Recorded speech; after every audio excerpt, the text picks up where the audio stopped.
Alrighty, folks, I want to take a few minutes this afternoon to talk about the supposedly great state of Texas. You know, home of Pecos Bill and the Alamo, planted by men like, was it Daniel Boone or Davy Crockett? Who am I thinking of? I think it's Daniel Boone, right? You can go to hell, I'm going to Texas. That guy. Tell you what, folks. There was a time a few years ago when I used to buy into the myth of Texas, and I thought, hey, people there, they're pretty resilient, and they have a strong, character and identity, and they're not gonna go as nuts and be as crappy as as all these other red states. They won't become a Georgia. But if at all possible, I think that the Texas GOP, they're worse than Cucked. They're just bad. They're bad people. And they try to distract from their own problems individually by pissing on each other. So, like most red states, Texas has a totally corrupt, very bad, no good, some would say rhino, it's not really a term I like,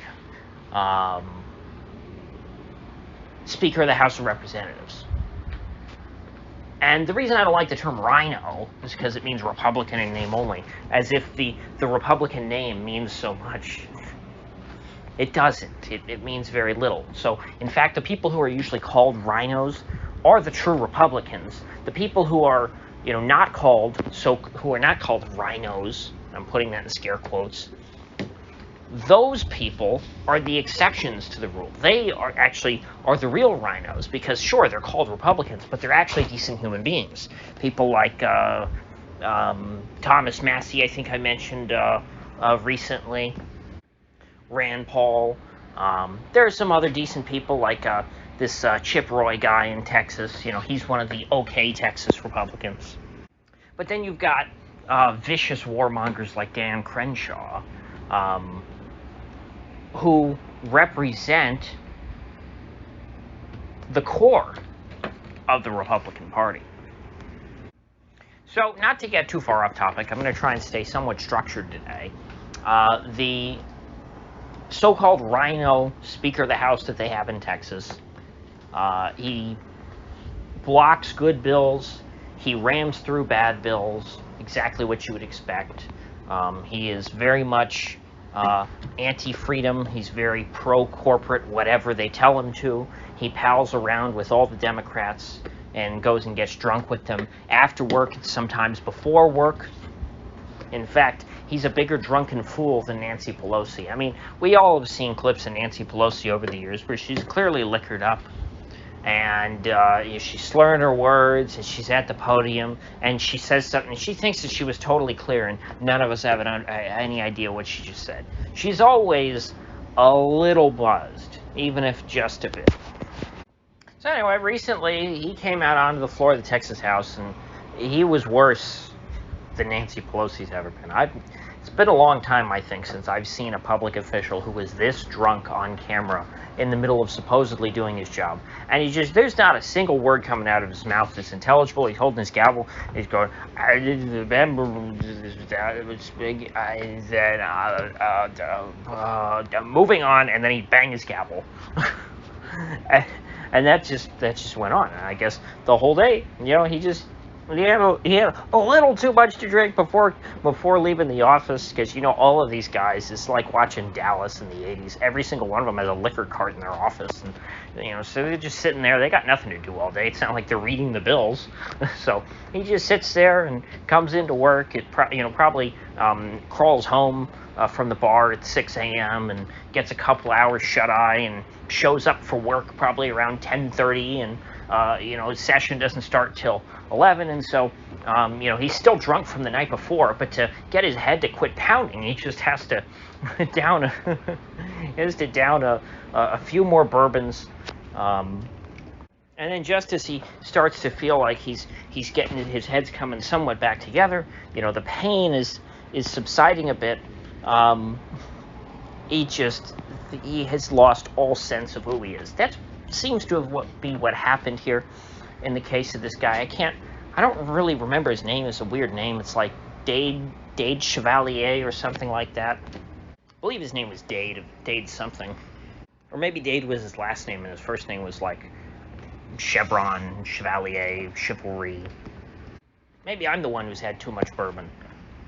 Well, anyway, after this ridiculous display, and considering that the guy already sucked anyway, I mean, there's nothing good about this guy. He would be, the state of Texas would be much better off if this guy just never showed up for work and was never able to, gavel the House to order and get things started. If he just never showed up and the session never began and Texas never passed any new laws, they'd be much better off than they are with him showing up to work. And so the Texas Attorney General put out a statement saying, oh my gosh, this is ridiculous. This guy, he's a drunken fool. Seek help. And you need to resign immediately. And it appears that the Texas Speaker of the House did not take too kindly to these words, because within just a couple of days, they brought up a vote to impeach the Attorney General, the guy who just called for the Speaker of the House to resign, and they impeached him. But now there's going to be a trial in the Texas Senate, but really, they impeached the Attorney General right after he came out and said, you know what, Speaker, you're a drunken fool, you need to resign. And they said, oh, I need to resign? I will take your request for a resignation and offer you an impeachment. And this is all petty personal stuff. Yes, there's an underlying scandal of something for the Texas Attorney General that he's associated in. They say, oh, well, he silenced a whistleblower. Who knows? Oh, you mean he fired someone who went to the press probably and leaked something nasty about him? Oh, okay. You can just say that. Did he have them locked up and put on death row like Julian Assange? No, he didn't do that. He didn't... sentence them to life in prison. Now, maybe he did, and I just don't know it. I highly doubt that. But I don't want to hear any of these people giving me crap about, or giving him crap. It has nothing to do with me. I don't know the guy. I have no opinion of him. I don't like him or dislike him, really. I've heard him on TV a couple of times. I mean, he seems okay. I don't know if he's great. I doubt it. I mean, my general assumption is to assume that most of these guys are bad people who don't do a good job. But I have no reason to believe that he's any worse than any of these other guys. I have heard some positive things about this Attorney General, from certain folks. So you got a bunch of crooks trying to take out another guy who they claim is a crook. But it's not because he's a crook, or else the Speaker of the House, the Texas Speaker, would have been gone. These Texas Republicans, just like most of the red states, they don't give a damn about any of it. These are all just this is just palace infighting. Or palace intrigue is what you'd call this. None of these people believe a goddamn thing. They stand for nothing, and they're just trying to one-up themselves and work their way up the up the single-party state ladder. And they want to make a good living for themselves while they do it. And you know what? You can blame it all on the politicians if you want, but the voters of Texas vote for these people. There are primary challengers all the time that I hear about in Texas. Guess what? They always lose. The people of Texas don't vote for them. They don't want to get rid of these people. And in fact, whether you like him or hate him, a pretty good case against impeaching this Texas Attorney General, Ken Paxton, is that he was just reelected by a wide margin in 2022. That was less than a year ago. The guy was reelected to another term, and now his own party is trying to take him out. Then you've got this feckless governor who has never followed through or accomplished a goddamn thing in his life. He's a joke. He's a pathetic, weak little man who loves to overpromise and underdeliver. And he talks tough, but I mean, you can see it, the look in his eyes. I mean, it's like he's about to cry. He doesn't believe a goddamn thing. Oh yeah, I'm gonna declare an invasion. We're being invaded at the southern border, and Texas ain't gonna take it. Well, whoop-de-doo. What's happened in the last year? Since that election year declaration, during an election year, that Governor of Texas says, we're being invaded. We're going to have to step things up. And, what was the whole Rick Perry BS quote that he used to throw around back in 2012? It's been going on forever. Through multiple Texas governors talking tough about how the Rick Perry quote, I just remembered, was, if I'm going to tell that Barack Obama, if you won't secure the border, Texas will. Where's that secure border, Greg Abbott? Texas National Guard got a lot of guys. It's a big force, and you've got all these other states offering to give you soldiers. You have all the resources you need. I mean, you could probably get National Guardsmen from 26 states if you wanted. But guess what? You don't. You don't care. You're just letting these people flow across your border and terrorize your citizens, because it doesn't affect him up in his mansion in Austin. And his voters don't care enough to hold him accountable. He was just reelected too, along with that attorney general. The governor of Texas even had a primary challenger. Pretty darn good guy too. I remember the guy, Don Hoffines was his name, some state senator, and he was running against him. He sounded real good. I thought, gee, if I lived in Texas, I'd be real happy with this guy. And then guess what? He lost. He was blown out. Nobody voted for him in the primary. Okay?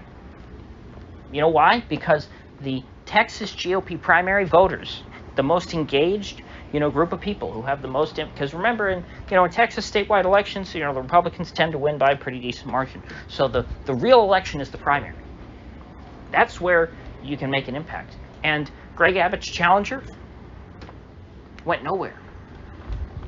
Nobody wanted an alternative to Greg Abbott. They're completely happy with the way that the Texas GOP operates. And the only conclusion I can draw from that is that Texas Republican voters are just as feckless, cucked, and corrupt as their politicians. After all, they don't call it the House of Representatives for nothing.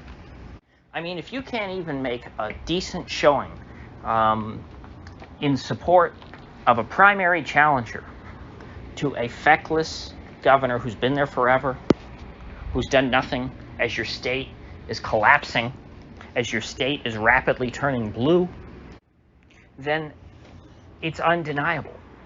Texas Republicans have made their bed, and now they must lie in it.